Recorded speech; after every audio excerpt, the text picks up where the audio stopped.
Welcome to the Wisepreneurs Project, where wisdom meets entrepreneurship. I'm Nigel Rawlins, and I provide down-to-earth practical advice to help people over 50, most often women, navigate the shift to independent professional work. I focus on providing you with actionable insights and expert advice to optimize your life and work, from highlighting productivity, health, and cognitive agility to mastering business, marketing, and knowledge management. I want to help you survive, grow, and thrive as an independent professional. Welcome to the Wisepreneurs Podcast. Today I'm excited, and I really am, excited to host Debbie Jenkins, a prolific author and experienced publisher whose engineering background uniquely informs her strategic approach to business. In this episode, we delve into Debbie's insights from her latest books, including Stop the Credibility Crisis and Stop Writing Books Nobody Reads. We explore how you can write short, impactful books that can significantly enhance your business. Her expertise in writing and publishing offers valuable lessons for independent professionals. Join me for an engaging conversation with Debbie Jenkins. Welcome, Debbie, to the Wisepreneurs Podcast. Can you tell us something about yourself and where you're from? Yeah, thanks, Nigel, for having me. I'm really excited to talk to you today. So I'm a Brit, but I've lived in Spain for the last 19 years. So I've driven on the incorrect side of the road for longer than I've driven on the correct side of the road. And I was an engineer by discipline, so I did an electronics engineering degree, but I wasn't a very good engineer because I talked too much. And so I ended up finally, after running a few businesses, finally getting back to the thing I always really wanted to do, which was anything to do with business and books and writing. So that's what I do, and that's where I've come from. Did you start reading books as a young girl, or where does this interest come from? Yeah, I used to. So I come from a very poor family, and so we didn't have many books in the house. And the books that we did have, I would have read them like 73 times. The old Reader's Digests, and I would just dive into them. But we used to go to the library every week, and I would use my 4 library tickets, siblings' tickets, and anybody else who walked past and didn't use their ticket. And so I would be reading, and then begging us to go back the week after to swap them all out for something else. Which part of England was this? Central Birmingham, quite inner city. Art library's fantastic. I know, and they're so sad that there are so few of them. I love libraries and bookshops, and a few of those as well. But yeah, they're just the doorways into other worlds. They're amazing. I think that's good. All right. So one of the reasons I wanted to speak to you is because of the books you've written, which I thought were fabulous. And the one I read was Stop the Credibility Crisis. Can you tell me, why did you write that book? I wrote that book for me, and I think that's one of the best types of books to write, if I'm honest, because I wrote that book because I was grappling with my own credibility crisis. So I've been running businesses for nearly 30 years, and every 10 years or so, things would happen. The environment changes, the technology changes, stuff changes. And every 10 years or so, you feel, and I think it's even more quickly now, more rapid, that you feel things have changed. And in 2022, I started, having sold my previous publishing company, I realised I was in another crisis mode, and I was starting to feel bored and boring. It's like seriously feeling boring and bored with what I was doing. And I evaluated that and thought, what am I going to do to get out of being bored and boring? I joke, it's not a funny joke, and it's a true joke. I joke that anybody who's ever written a book then becomes a book coach. And so I was seeing competition, massive amounts of competition, and good competition. I was not knocking them, they were doing great jobs, but massive amounts of competition, and everybody's saying the same things. So we were all saying, I'm a book coach, I can help you write a book. You should write a book. A book's a really good idea. Business books are really helpful. And we were all saying the same things. And so none of us was standing out. And I was very fortunate because I've been doing it for 20 odd years. And so I had great trust because I had what I think of as credibility clues. I had all of the testimonials, previous books that I've published, previous books that I've ghostwritten, previous books that I've written 17. So I had all the credibility clues, but I was boring and slightly bored. And so I evaluated what was going on and what did I need to do. And that's when I came up with the idea for the book. But I didn't write that book immediately. Why didn't I write that book immediately? Because I didn't feel capable or confident to write that book immediately. And first needed to write my other 2 books. So I've written 17 in total, but these 3 recent ones come as a trio, as a short series of books. And so I needed to write the other 2 books first. And so in true Star Wars fashion, I wrote the first one last, because you really should read them in the other order. But I didn't feel competent or capable to write that third one first. And so I wrote the other 2 first and got some good feedback on them, changed my business model, changed the way I was working with clients, and then felt confident to write the Credibility Crisis book. Wow. Because I read The Credibility Crisis first, and then I read Stop Writing Books Nobody Reads. So which one did you write first?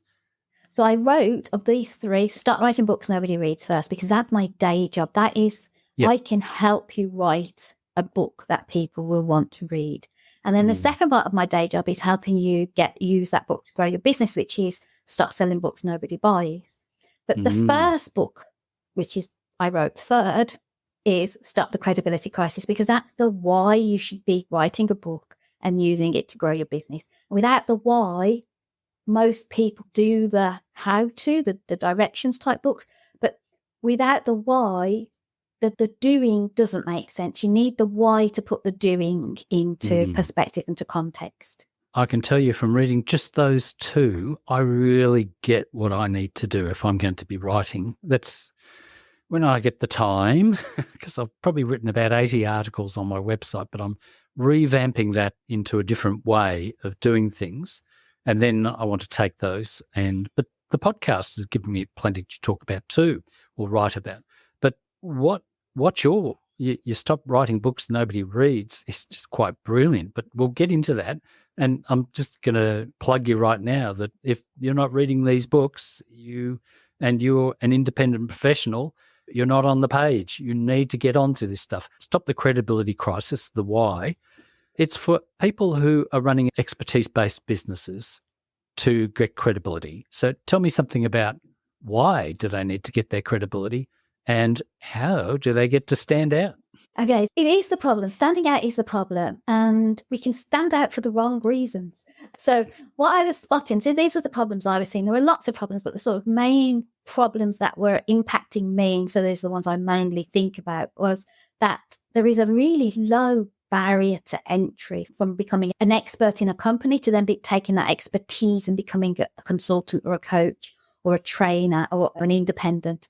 So there's a really low barrier to entry. Previously, like when I started a business, the barrier to entry was much harder. The tech wasn't there, the support wasn't there.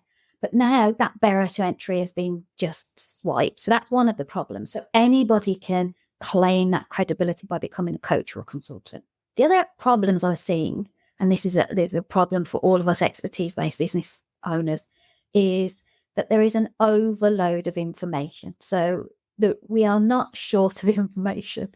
In the 90s, you'd still read a book and you'd still go to a library. Whereas these days, you just type it in Google and suddenly you have more information than you can possibly ever read.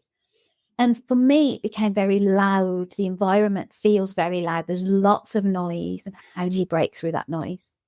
And then the third thing, so these are the 3 things that really impacted me. The third thing was about technology and AI. And this is in 2022, this was really very clear, which was technology and AI were making it so that barrier to entry disappeared, volume of information, and technology and AI just accelerated that. It was just like a sudden, what was already a problematic suddenly took off being even more problematic. And so any expertise-based business owner will find themselves with those problems. So that's what I was trying to solve. So how do we solve that? And in particular, it was about how do people want what you've got to sell and trust you to deliver it. So it's a trust desire paradox I was playing with, which is you might have. So for example, that felt like I was being boring. And when I looked around the world, I thought lots of people were being boring. Sorry, everybody. We're all saying the same things in the same way, doing the same, looking the same. We've gone through that period where everybody was on Zoom and everybody had their hello and love heart candle in the background and we all look the same. And so how does your potential client decide if they should trust you or not. And so there was a trust part of the scale. But then there was, coupled with that, the desire. And so some people are really good at amping up the trust. That's usually our lovely expertise-based business owners. They've got the qualifications, they've got the skills, they've worked with the people, they've got the testimonials and case studies, trust to trust. And then other people are really good at upping the desire scale. And I call these bro commas because I'm cheeky. And so they're the people who are really confident at selling something, even if they've never done it before. So they're like, they have these massive amount of confidence and they are out there and they are really clever understanding what we want. So they're the people who say 6-pack in a week and write your book in 7 seconds. Boom. Oh, Twitter's full of it. 1,000 people sign up for their writing course and I'm thinking, but they're all the same. And they're just going to churn out more noise. Okay. And that's just going to make the problem bigger and louder. And so I want for my clients and for the people I work with is that we can amp up the desirability and fall back and use our trust, the things that we know we've already done. And that puts us into what I think of as the credibility quadrant. So we're doing something that people want and we are trusted to deliver it, to be able to do it. So that trust and desire. Without those two things, we either fall into boring or into bro. No, the bro commerce. I look after 18 websites and I probably say this every podcast I talk about. And some of them don't need to stand out so much because they're fairly established businesses and they've got their clientele. But others are in a competitive situation and they're competing against 20 or 30 other websites and they're all using SEO and writing booklets and writing blog articles and stuff like that. And that's the issue. And if you're an expert in something and there's 20 other experts in the market or 100 other experts, and now across the world there can be experts who are competing with you, your problem is standing out. So what you're talking about is actually creating something that stands out and gets through that noise. We live in an expertise economy. I have hired people in Spain to do a couple of different jobs, experts there, or hire people in the Philippines, New Zealand, many countries I hire people from. So we're in a world economy in many ways, especially if you're a freelancer or self-employed professional. So what about the technology? That's obviously changed, and that must be quite stressful because you've got to, for people who are older, you're not so tech savvy and you're out there trying to work. What are some of the challenges you found with the technology? Yeah, so I think the technology, so AI, let's use AI because that's the big technology that everybody's talking about. And AI is really useful as what I think of as a sidekick. So I call him Buddy and I use him as a sidekick. But I personally would never allow my AI to write my book. And I know that there's some people who think that's a good idea. And I'm not going to a stand-up argument with them. But I don't want to read a book written by AI. I want to read a book written by a real person, a real human being who's been through all the things and done all the things, gets me, understands me, can build rapport with me.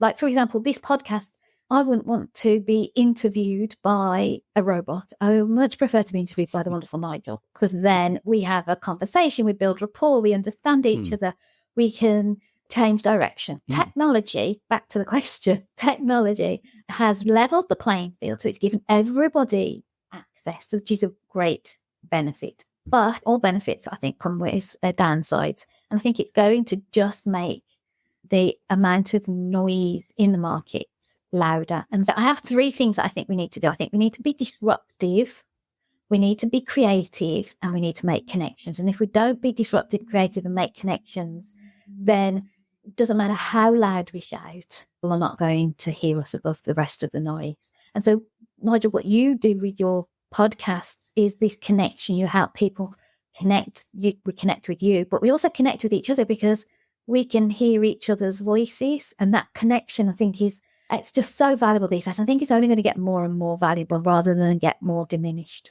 I think that's definitely it. The personal is going to be important. Again, the biggest problem of me producing a podcast is I'm competing with every other podcast out there. And that's why I've called it the Wisepreneurs. It is aimed at older, more mature professionals, mostly women, who are self-employed or thinking of being self-employed. And hopefully that's a narrow enough niche that eventually somebody will say, oh, that's what I'm really interested in. But even after 50 episodes, I'm not getting that many followers. So it does take a while. But I've noticed a lot of on the podcast chats, they're saying, I haven't got many followers, or gee, it's so hard. I've got to keep doing it with the 50 activities I've got to do to produce one podcast. There's virtually 50 things you have to do. You do them automatically, but as I said, I'm trying to automate some of those processes so it doesn't take so long. And that's the issue, is there's so much information out there and so many people screaming. And as you said, the bro commerce people, they're very good. You're right. I've paid for some Twitter courses to get 50,000 followers, and it doesn't work. It worked for them, maybe. Yes. Well, it's for them because you're now one of their followers. And so there is a really big market for selling, like, for example, LinkedIn. So how to build your following on LinkedIn from a person who has a massive following on LinkedIn, but they don't do anything else. I signed up for one of those courses. Me too. The course was $200, so it wasn't that expensive. Yeah. So very smart positioning, expert in that. But as I went through, it was all formulaic. And if I was just thinking, and this is the problem, and I think you clicked on it, that you've got to differentiate in many ways or be different or confront them. Yeah. If those people are using that formula, they're all going to sound the same again. Absolutely. And all you're doing is just adding to the noise, and still you won't be standing out. And I think there is a risk, and it's definitely a risk for people starting their first business. I fell into this in my first business in the 90s, which is the risk is you say, we are better. So now you're commoditizing yourself against everybody else, and you just put yourself in the same band, but you're saying we're a bit better or we're a bit cheaper, which is even a bigger danger.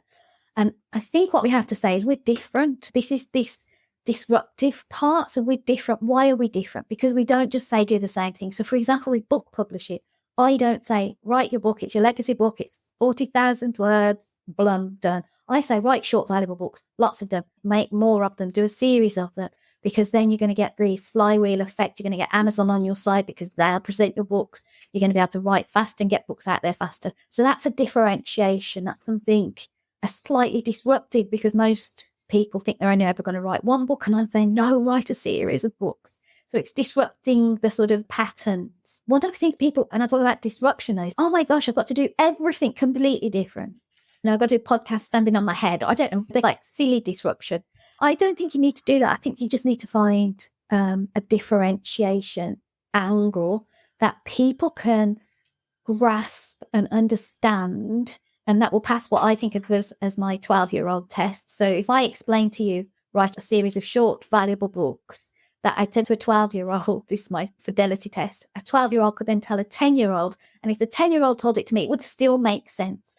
That's a differentiator. That is a disruption. If your disruption is just crazy for crazy's sake, then that's not going to get you what you're looking for. That's what I love about your book on stop writing books that nobody reads, because you do go into that and you're saying it's okay to write a shorter book, and you go into why and how, and we'll talk about that. But yes, the 40,000 words, it's the thing, and you might take 3 or 4 years. And some of the writers do take 3 or 4 years or more to write them. But you're saying write shorter books. So let's talk about that, because I thought, wow, that's smart. This is how I was thinking of it, and this is why I did it, was because every time I would come to writing of my own books and helping my clients write theirs, it would turn into a gigantic project. It would get bigger and bigger and bigger, because they would feel and I would feel like we have to get everything in there because it's the book. Okay, so there was a pressure to get everything in there. So if you take that pressure away and say, I'm not going to get everything in here, okay, that's, first of all, that makes it easier for you, the writer. But it also makes it easier for the reader, because the reader doesn't need to know everything you know. They don't need to know everything. They just need to know that you can solve their first next problem. And then after that, you can solve the next problem. And then after that, you can solve the next problem. And then they'll follow you. They'll come along with you. You'll build up that trust. You'll build up the desire for the next book. So you're building trust and desire by creating the books. And we tap it into this short attention span idea. You know, people have TikTokers and 30-second videos and that stuff. And we tap into that without trying to fight it all the time. We just say, okay, I'm going to write you a book. It's a short book. You can read it in a couple of hours. At the end of it, you're going to get a transformation, a result. And then you're going to love me because I've helped you get that transformation. And then you might want to work with me. And then you might want my next book. And then you're going to tell other people about my book. Whereas if it's a long book, I don't know about you.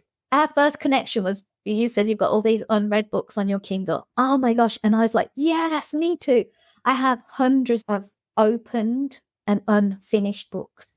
Whereas if you write short, valuable books, people can read them in a couple of hours and dive into your world with you and then take action, get a result and be happy. I think that is fantastic, especially for a specific thing. Like most of the books I read, I don't really read a lot of business books. There's one I've been reading that I've read twice now, and I will interview the author. It's about, believe it or not, strategy. It's brilliant, but I read it on my Kindle first, and now I bought the actual physical book, and I've been reading it, underlining, and then I'll take some notes on cards, and then I'll just keep going through because I really want to get this in my head. This guy's retired now, but he worked for DuPont many years, and he's written the most brilliant book. But it's not something that you can read in a day. It's taken me 6 months, and it'll probably take me another couple of months till I've got my head really around it and I can actually use what he's saying because I find it fascinating. And then I'll talk to him on the podcast. And I've already spoken to him, and I think he's brilliant. But Richard Rumelt, who wrote a book on strategy, said to him, "You're the only one I've talked to because you're not an academic." And I think he wrote an introduction to him or something. So the brilliant thing you've just said is write a short book that I think solves a problem, and then maybe they'll buy another book from you, and then maybe they'll want to work with you. Now, that's the interesting thing, isn't it? Because if you're an expertise-based business or professional, you want clients. So what you're saying is by writing these expertise-based books, it builds up your credibility, and because they're short and sweet and on the ball, they might buy the next one and the next one, and they're affordable, of course. Yes. Eventually, they trust you enough. You can do it on your website, but it's hard work. Yeah. And there's still a extra credibility clue with a printed book. There's still, and I hope that will go on for a long time, but there is still that because if you've gone to the time and effort and energy to get your book professionally edited, produced, published, then that adds an extra clue to people that you take yourself seriously and what you're doing seriously, which I think is one of the problems for ebooks at the moment. Remember I said earlier about the barrier to entry so low. Anybody can write an ebook, but it takes just a bit more energy and effort to get published and to publish a print book. Okay. And that helps with the adding an extra level of trust in you to help with that credibility. I was just thinking the strategy guide book, there is still space for your strategy guide type books, these are the big, meaty, deep, important, researched books. There's still place for those books, but they're not necessarily the type of book that's going to, for our expertise-based business owners, our professionals, they're not necessarily the types of books that are going to help them build business, to grow their business, to help them get clients, because they take too long to write and then they take too long to read. And that lag can be the death for some businesses. If the lag between an asset getting into hands and converting it to a client is too long. My aim of that is to distill it down to something that's useful for a one-person professional business. So I guess that could be a book in itself. It would be a brilliant book. That's what I love about his stuff. It's so practical and it's just so real. And it's called The Emergent Approach to Strategy because it says you cannot predict the future. You have no idea what's going to happen next week, but you can plan for it. And it is all very interesting. And I think you get it as well too. You write about books that get read. Let's talk about that. The book has to get read. I've got lots of books that I haven't read. Yeah, I call them the sloppy shelf sitters. I have lots of books that I haven't read on my Kindle on my desk. And I have really good intention to read them. Usually the title or subtitle is fabulous or the author is fabulous. And you go, I really need that book. And you get the book and then it comes and it's heavy and it's big and it's thick and it's deep and there are no pictures. I love pictures in books. And that kind of reduces your chances for me of reading a book. And so we don't want that as business owners. We actually want people to read our books. And why do we want them to read our books? Because if they read our books, this is my idea, which is if they read our books, one, they're going to get to know us a bit better because they'll understand why we're saying the things we're saying. But two is if we've written our books well, they're going to get a result. They're going to get a transformation. Something will change in their lives for them. And then we by association, are connected with that transformation.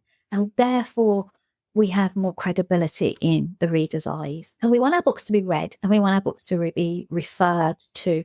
And if you read a book, it's much easier to refer it. You can say, you need to read chapter 6 because chapter 6 talks all about the problem you've just been describing. And so we can refer books. They don't necessarily need to be bought. And that's a subject of the green book, stop selling books nobody buys. Because sometimes we can use, and frequently we can use our books to generate business without selling them. We can get them into the hands of the right people. They will read it, they will enjoy it, they will be transformed, they have some sort of transformation, and therefore associate us with that brilliant transformation. So it's actually being written for that purpose, to create that transformation. But your book explains how you do that. And it's quite a discipline you've got in there. You're saying you need to get people to give you feedback, and it's got to be a real problem for one person. Yeah, I'm so bossy about that. Yes, I noticed. Okay, did you notice? Yeah, I was running a session last week with some clients, and I was saying, we need to write this for one real person. They were like, oh, she's on that again, the one real person. Okay, I really believe this is true. Having written 17 of my own books and having published over 200 over the years, I know that the books that do best for the author are the books that were written for one reader. Why? Because if you really, truly understand that one reader, and you write the book to solve their real problems, not the guess problems, the imaginary problems you might have made up, but real problems that they have, because you've asked them, you understood them, you've investigated with them, you've seen what they tried before that didn't work. If you've done all of that, if you've done that due diligence and you really understand your one reader, you will find that there are other readers just like them. But if you try and write for an avatar or a group of people, you end up writing for nobody, and nobody feels like the book was written for them. So excited when somebody says, oh, it sounds like you wrote that book. For me, that means I did a good job.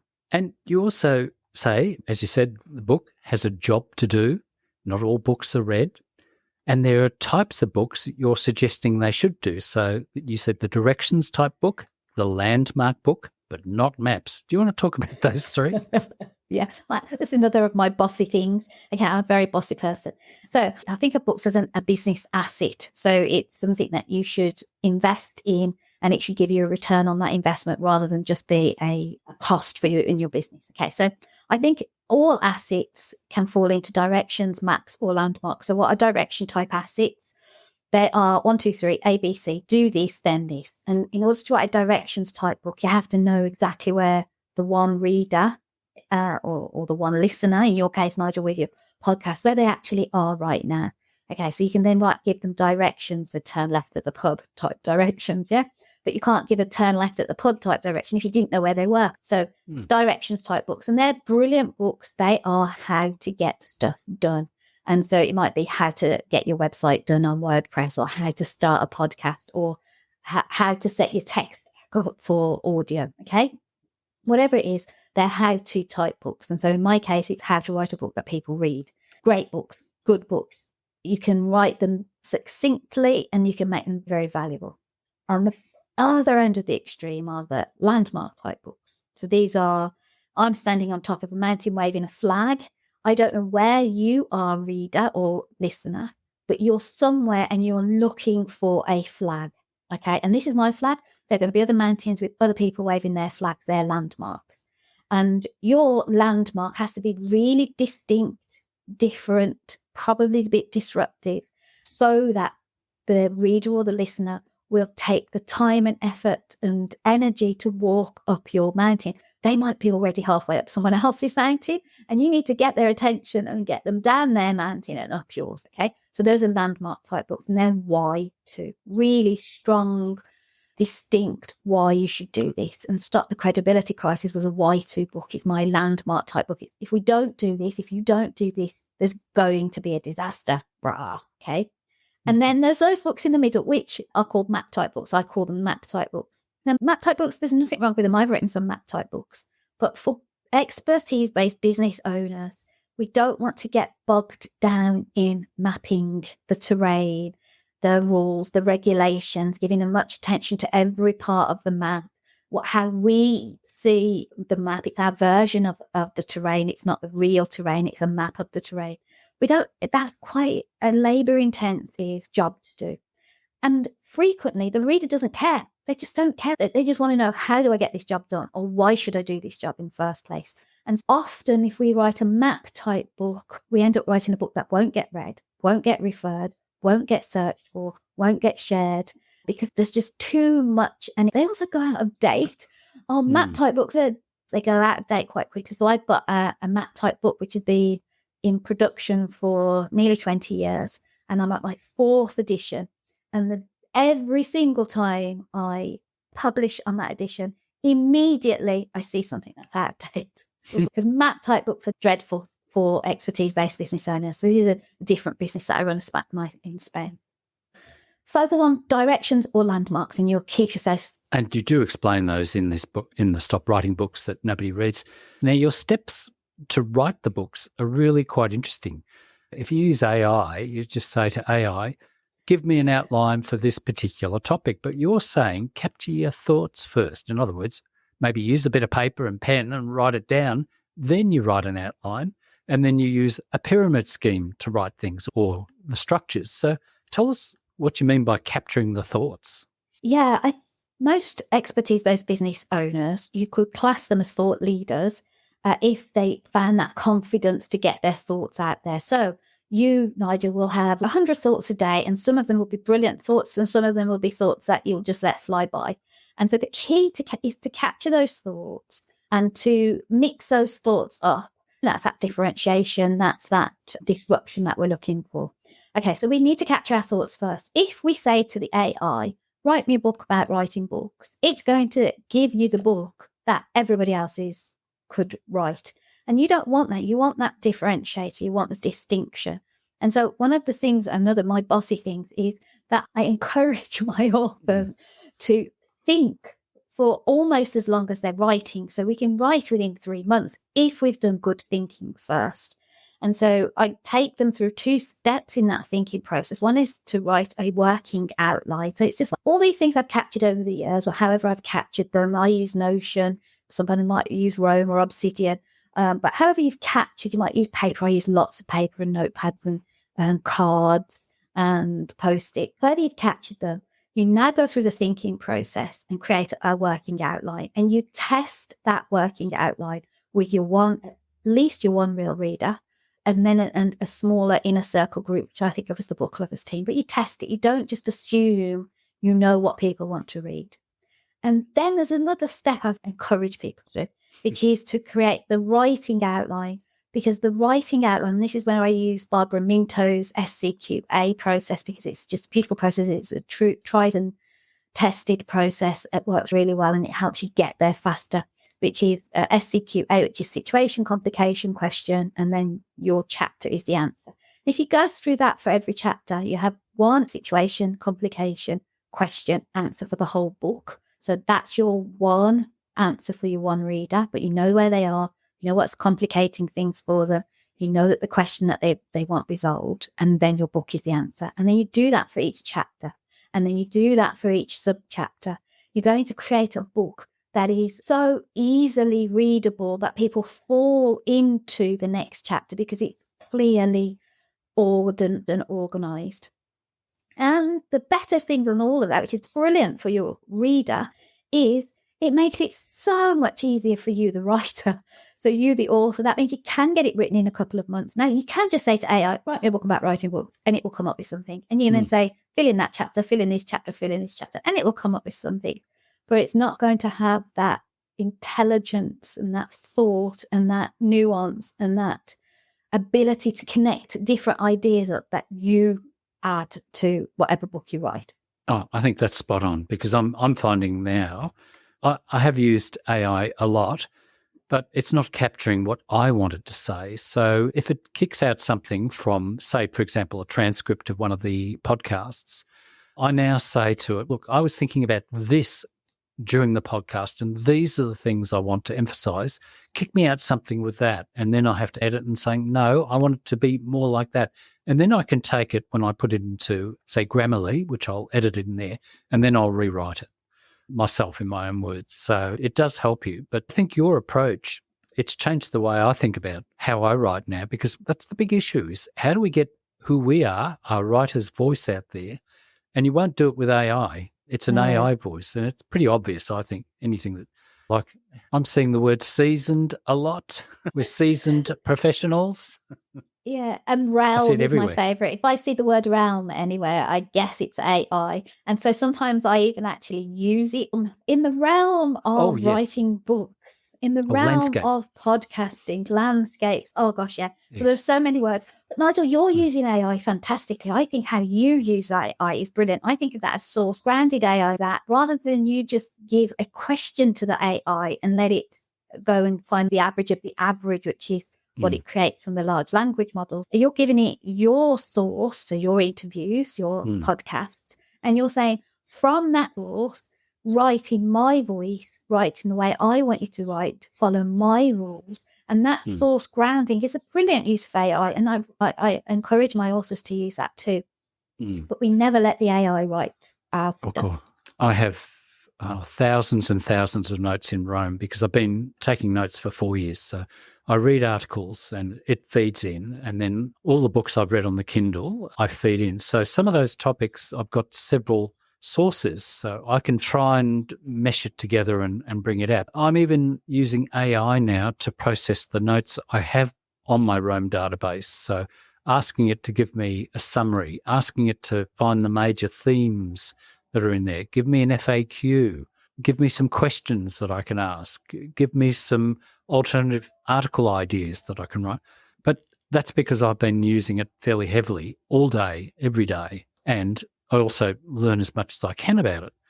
But I think just pressing a button and saying, write me something like that really frightens me. And I'm hoping that, because one of the big issues for all my clients is that their website does stand out. Now, if Google is going to have a keyword dense article written by AI beat a handwritten, thought out professional one, then we're in trouble.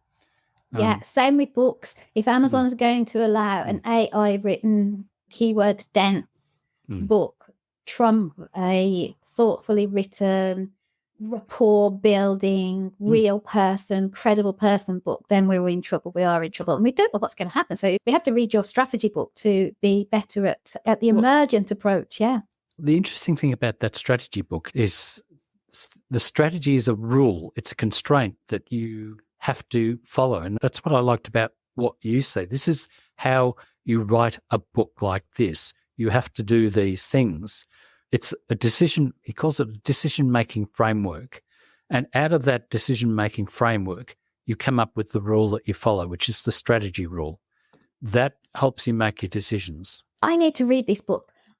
My engineer background is just like waving at that book. I really love it. And the theory of constraints. I put constraints into all processes, all books. 20,000 words is the constraint. And obviously, you can break your constraint if you want to. But otherwise, you're tending to chaos and entropy and all sorts of horrid things. And you don't want to do that. You want to have nice constraints so that you can get jobs finished. It's about bottlenecks. And the emergent approach is our whole idea there is it's very hard to define what the world's going to do. So you have to have some rules. How are you going to know? You've got some rules. Yeah, it's brilliant. I love this idea. I'm actually writing a book at the moment. It's called Dog Gate Stick, which is about the theory of constraints. The idea is that if you imagine a dog with a stick in its mouth and it tries to get through a gate, and the gate is the constraint, the dog has to do something. If it keeps walking towards the gate with the stick that is wider than the gate, it's never going to get through, banging your head against the brick wall type thing. But so this idea of constraints and having rules, some people really don't like. I'm not that you can't tell me how to write my book. I'm not going to say how to write a book. I'm going to tell you why to write your book with these constraints so that your voice is there and it sounds like you and we get it finished. That's the issue. I'm really interested in AI and automation at the moment, and I've got 3 little ebooks that I've written that I haven't yet edited and made sure that it's got my little thing in it, because I'm really interested in getting these automation things done, and I really need to do this podcast. And that's my biggest danger with a strategy rule, is that's really going to constrain me, and I want to do 50 things. And I've realized that's the lesson we have to learn. You can't do everything. Yeah. The other big lesson you have to learn is it takes many years to stand out, that it's not going to just happen with one book. You've got to do the series. But the discipline that you've got in there, that's what I really loved about it. I squirmed when it said, show it to somebody, get some feedback. And I'm going, oh, but it's mine, it's personal. I want to just put it out there. And you're saying, no, get somebody to look at it, get some feedback. I tell you that process, frequent and regular feedback, changes books. It changes the people who write books, because it makes us a little bit more humble, I think, because we do have that. I certainly do. It's a lovely book. It's fantastic. I wrote it. Of course, it's brilliant. I have one of my wonderful beta readers. She reads everything I write and so thoughtful. And her name's Karen Curry. She's fabulous. And what she does is she makes everything I do better. And she does it so effortlessly, and she does it so beautifully. When you find those types of people in your life who can give you that feedback, they don't make you feel foolish or silly for making a mistake or getting something wrong or for not being clear. They make you a better writer. Gather those people around you. They're your wonderful, I call them the book lovers team. You want 2 or 3 of those people that are really on your side, but also have that confidence to give you the hard feedback. You went off track a bit there, Dan. That will be my biggest fear, is finding 3 people and asking them to do that. But I think that's what you're saying. If you're going to try and stand out with your expertise-based business, these are some of the challenges you're going to have to face. Yeah. Those people that read your books and that give you that strong feedback, they tend to turn into your biggest advocates, your biggest referrers, because they really get you and they've invested, because they're giving you that feedback. They've invested in what you're creating in your asset. And so they tend to turn into your biggest advocates and referrers as well. So I think getting over the fear, and I have the fear every time, every single book, every single thing I put out, I have the fear of what people are going to say. But getting over that really helps you write better books and also create a little gang of people who love what you're doing. So let's just talk about your coaching then. So people hire you to help them do this. How does that work? So the big thing I changed. So previously I've been doing one-to-one. One-to-one is lovely, it's wonderful, but it's very intensive, and that means it's very expensive. And so I still do one-to-one, but the price is high and there has to be a massive commitment. The price not only in cash, but also in time and energy and thoughtfulness. Okay, so what I decided to do was I noticed that one-to-one relationship is brilliant because you can build up lots of strength in that. But I was always getting my authors to go outside of our one-to-one relationship and get that feedback, like we were just talking, and get into the book lovers team. So I thought, what if I brought 2 or 3 or 5 authors together, and they're still going through that almost one-to-one because I'm there with them every week, but they also have an inbuilt feedback gang, peers group, book lovers team already built in, who are also going through it. So they're going to be very sensitive to giving feedback and understand that fear that we're all feeling. So that's when I came up with the idea of writing cohorts. And I've done 4 cohorts now, and I'm recruiting for the 5th one in September. And the cohorts have been amazing because this is community, this is connection, this is everything wrapped up in one. It's in the intelligence level in the room. Each of my clients is super intelligent. And then you bring them all together and the intelligence is off the scale, and the empathy is off the scale, the understanding. I'm so proud to say how brilliant their books turn out, because it's just like an accumulator effect. And that's how I'm working with people mostly now. So you join a cohort and you work with a small group of people who are all dedicated. We get our books written within a year and published within a year. And so you have those constraints in there. So in this stage now, we have the whole publishing process and package. And so we publish their books for them. But the benefit to them is not only the cohort and the group, is our publishing model is different. So this was another of my disruptions that I came up with in 2022, which was the publishing model is different. The old traditional publishing route is you would go out there, you would pitch to a publisher, they would take a bet on you. You would then be on the line for writing your book and fit within their guidelines and all of that. And you would have a rule set on that. And then you, the author, would be on the line for marketing your book, because all publishers require and rely upon the author to market their books. So that's the old way.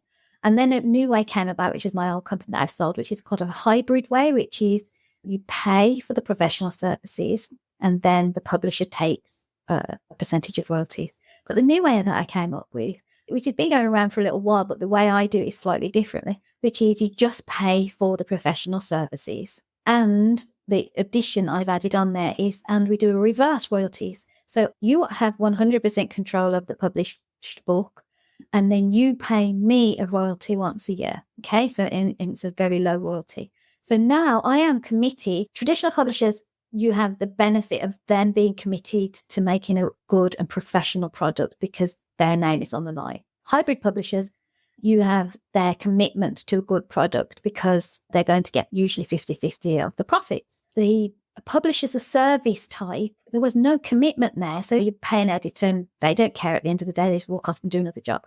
You pay a designer, they don't care at the end of the day. Their name's not on the line, it's yours. Okay. Whereas this model now brings the benefit of, I'm going to look bad if I do a bad job because I'm committed to the relationship, but gives you, the author, all the control of what you wanted, which is why you might have gone self-publishing in the first place. That's the model, our publishing model, which is you get complete control. You get a professional product at the end of it, and you get to keep all of the royalties and pay us a percentage at your discretion once a year. Fantastic. All right. Is there something else that we could talk about? I'm a bit of a chatterbox. I think we've covered everything. Oh. If I could make one suggestion is if any of your listeners are finding themselves bored of what they're saying or doing, they might find themselves in that boring quadrant where I found them myself. And if they find themselves there, then be brave and ask people what they think of them. That was my kick out of the boring quadrant. I said, what am I really good at? What do you really like from me? When you speak to me, when you come to me, what do you come to me for? And so that was when I realized that I needed to up the desire. And so I think that's if I give one takeaway from my chatterboxing, it's to be brave if you find yourself disappearing into the noise and ask people around you what they think you should do next and what they think about you. I think that's good. Yes. It can be a lonely place if you're feeling like that. How would you like people to find you? I will put detailed show notes with this. So where would you like people to connect with you? The easiest place is just to connect me at debbiejenkins.com, because anything else that you might want to do with me, and I have a free bi-weekly group where we just meet up and talk about one of these subjects. So anything that you want to do with me or connect with me will be from debbiejenkins.com, which is the best place. And are you on LinkedIn as well? I am on LinkedIn. You can connect with me there, and it's my favourite place. That's fantastic. Thank you very much, Debbie, for joining me. It's been a wonderful conversation. And as I said, I love your books, and I would hope that people are going to reach out and buy them. You can get them on Kindle. Yay. Thank you, Nigel. Thank you for having me on. Thank you for listening to the Wisepreneurs podcast. I hope you enjoyed this episode. Please consider subscribing to the podcast. And if you're feeling generous, buy me a cup of coffee to keep me going. Thank you.